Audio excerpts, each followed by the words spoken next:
आप किस सोच में डूब गए? नहीं नहीं माताजी, किसी सोच में भी नहीं।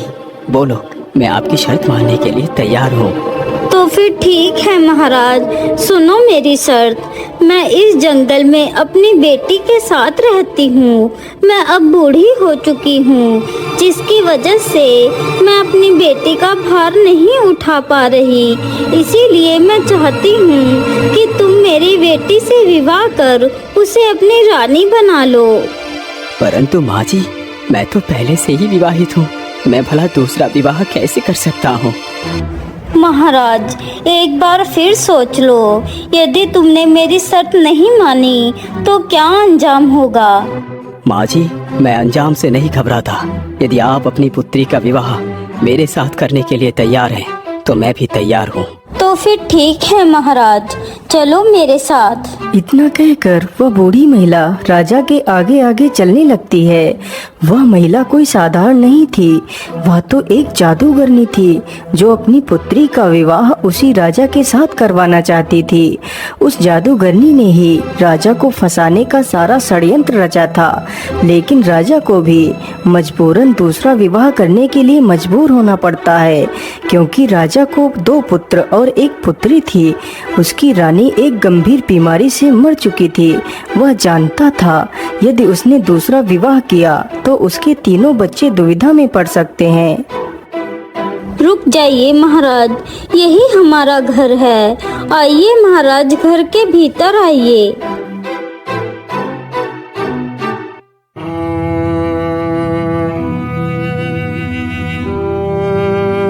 अरे बेटी, तुम कहाँ हो? देखो, मैं तुम्हारे होने वाले पति को लेकर आई हूँ।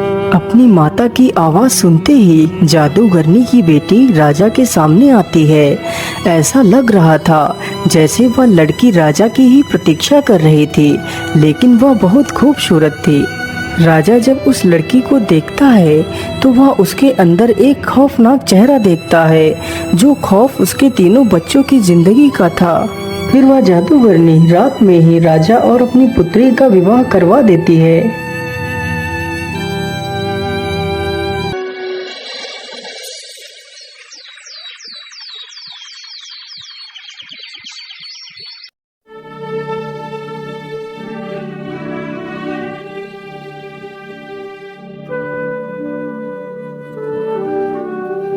माताजी, अब तो मैंने आपकी पुत्री से विवाह कर लिया है।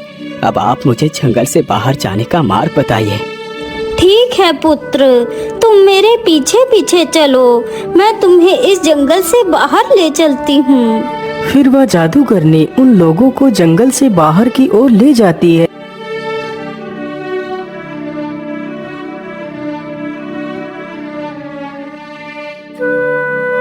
बेटा, अब तुम यहाँ से आराम से अपने महल को जा सकते हो।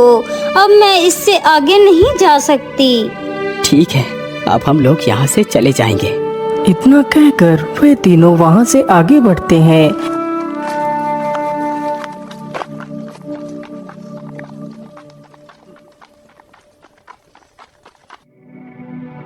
अरे मंत्री जी, मैं तो चलते चलते काफी ज्यादा थक गया हूँ। चलो इसी पेड़ के नीचे थोड़ा सा आराम कर लेते हैं, फिर आगे चलेंगे। वैसे भी अब हम लोग अपने रास्ते में ही हैं। इतना कहकर वह तीनों अपने घोड़ों से नीचे उतरकर पेड़ के पास जाते हैं और पेड़ के नीचे लेट जाते हैं। पेड़ की इतनी मधुर छाया थी कि जादूगरनी लेटते ही सो जाती है।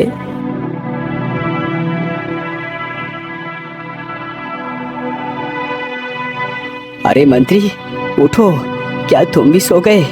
अरे क्या हुआ महाराज, आपने ही तो विश्राम करने के लिए हमें यहाँ पर रुकवाया था। अब क्या हुआ? मंत्री जी, वो सब छोड़ो, जो मैं कहता हूँ उसे ध्यान से सुनो। मैं तुम्हें एक बहाना बनाकर यहाँ से पहले भेजूंगा, फिर तुम्हारे पीछे मैं आऊंगा।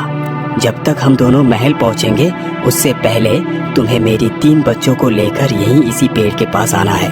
याद रहे, मेरे तीनों बच्चों के बारे में इसे पता नहीं चलना चाहिए।